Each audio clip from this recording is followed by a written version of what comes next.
Why are most property statistics a load of rubbish?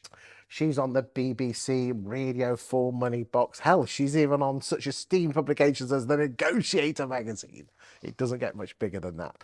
Kate, what is your issue with an awful lot of property statistics out there? Talk to me.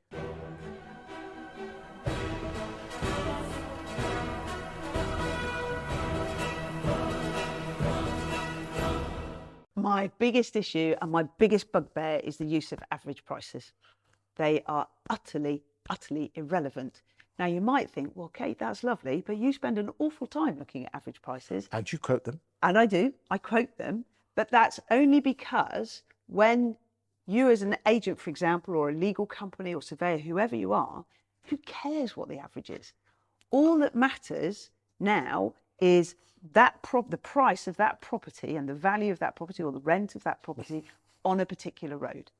So what we tend to find, so for example, great data from Zoopla we had, which showed that when you look at what was driving those double-digit price rises that we saw on average, scaring everybody, coming out with stories like, oh, it's horrible, first-time buyers can't afford to buy, drama queen stuff. What was actually happening was first-time buyers could actually afford to buy because quite a few of them bought flats.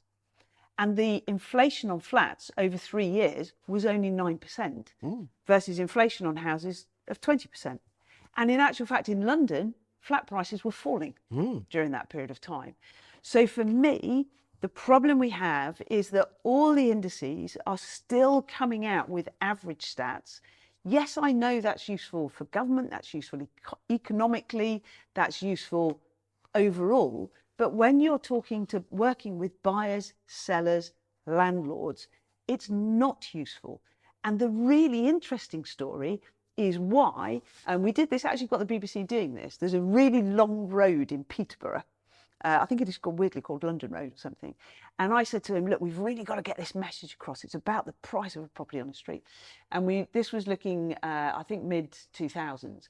And we looked at flats, which were those, all city centre flats that were bought, prices tumbled, like by 50% or more in some areas. And the flats were still 10% down after 10 years or something of the credit crunch. Whereas we had then found about a mile up the road, there was a terrace property right on quite a busy road, and that hadn't moved at all. Go another mile up the road, and there was a little, like sometimes you get a main road and then you get a little cul-de-sac on it. There was a really nice property there, and that had gone up in value. And that is the story we have to get out to people. Why are we allowing the media and allowing people to make decisions based on average prices, particularly as they're doing it year on year? Because there's stuff about year on year prices. But it's good headlines though, isn't it? But that's the problem.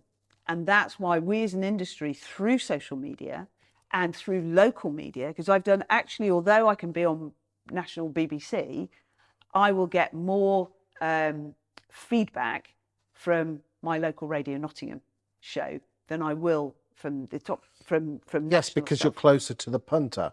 Yes, exactly. But also everybody, I think everybody in agency, or certainly in surveyors, I'd love to see surveyors step up to the mark more on this, is when you see a national headline that says, for example, my hometown Nottingham has gone up in double digits, then I would say to them and say, well, it hasn't on so and so street.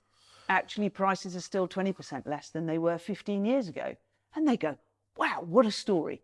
Because the local radio stations love it when you've got a local story that's different to what the nationals are putting out. If only there was this thing called, I don't know, Fastbook, that you could publish this. You could join a Facebook group in West Bridgford and talk about the West Bridgford property market to West Bridgford people and zeroing in on streets. Because there's no excuse nowadays, is there, to get your message out there? No. Using the power of video as well. Yeah. And you don't have to be like a professional, you don't have to be a professional at that. It is just, it's got to be 2 minutes. There's a great little tip that I have with that, which is you typically say about 140 words a minute. So once you know that, you can then say, right, okay, I've got a 2-minute video, you've got 280 words to play with. So I script it, and then you've got an intro, 3 points, exit.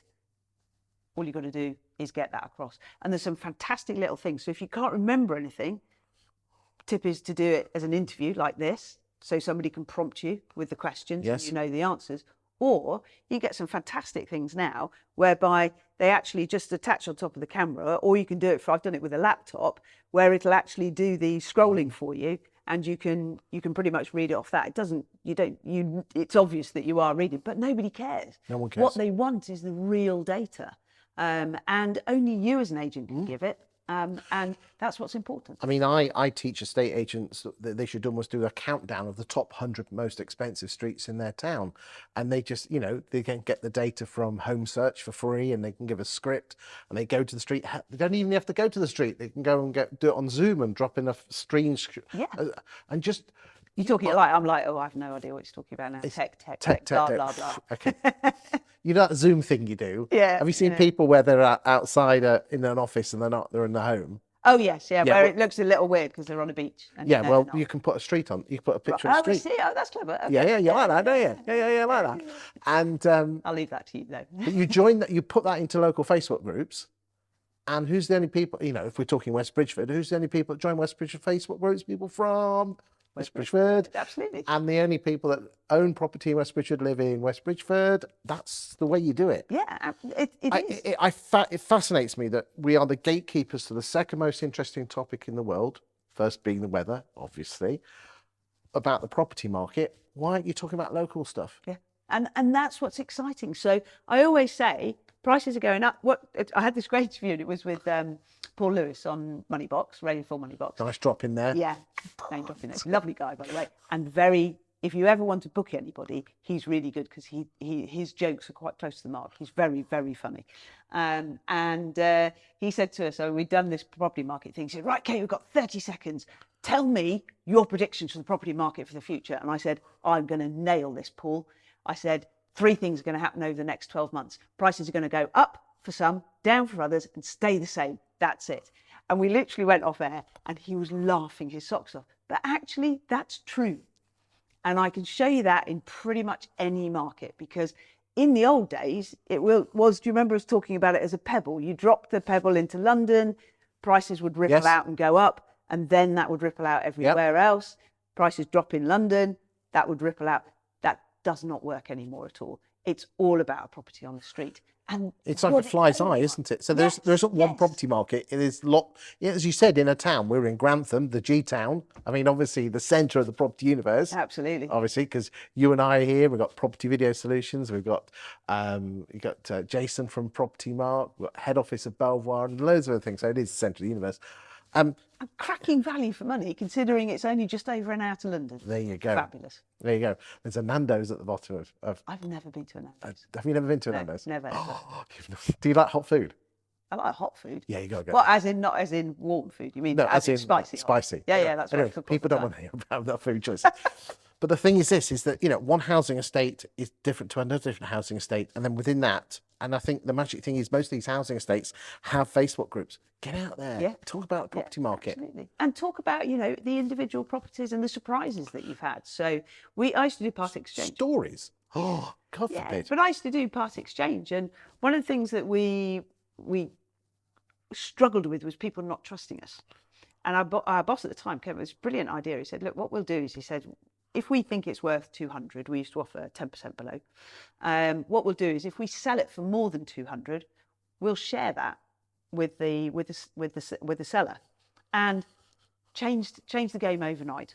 And we said, if we lose money, by the way, if we sell it for less than 200, we're not going to come back to you for the cash. But that gave us a level of trust.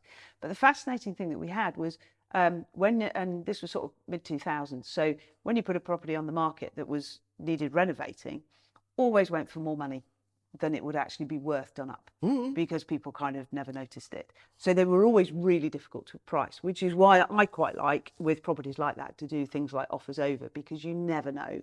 It's really hard to predict what people are going to pay. And bearing in mind, people have got so much cash available now, because although we talk about the affordability of the market, our problem isn't affordability. Our problem is that it is affordable for some, and increasingly affordable, because of course they get the equity growth for those on the ladder. And that is We almost look at property the wrong way, and that's why the stats are so bad. Because also, taking average property prices, I'm so sick of people going, well, if the average property price is 280,000, somebody on 20 grand can't afford it. No, that's why they have shared ownership. That's why there are properties sold for 60, 70,000 pounds in some areas. And that's one of the reasons we don't solve the housing crisis, is because we look at all of these average stats in such a stupid way, and we're not focusing on the individual property prices. So if you're an agent and you're trying to drum up buyers at the moment, I'd be putting up houses for people on joint incomes of 40 grand, 20 grand each. And this is the minimum you would need in a deposit. Because everybody's got this crazy idea when we put out the deposit data. I love it. The average deposit is £60,000. I can't. Seriously? Well, there's properties for sale in Nottingham for £60,000. So what's the point of that? Okay. And they say that's what you need. And that's what, yeah, and you can still get a 95% mortgage. Yes, exactly. Okay, and if you know, and just like, you know, even when we were younger, you borrowed a bit from your parents, and these parents have my cash. My grandparents borrowed from a parent to buy. Yeah. My parents, when they bought in the 80s, when it was really, you could get on the ladder, but it was hard to afford the mortgage, they had food parcels from their parents. So the bank of mum and dad has always existed, but we play up that it's this horrendous scenario. Mm-hmm. And actually, you can still get the ladder. It isn't easy. And there's choices to be made. And there's choices Absolutely. To be made, and you have to make a choice. No Nando's, no Sky TV, no fancy mobile phone. Life is full of choices, and you have to make that choice, don't you? Yeah, absolutely, absolutely. Which is fair enough. Thank you for your time today. Pleasure.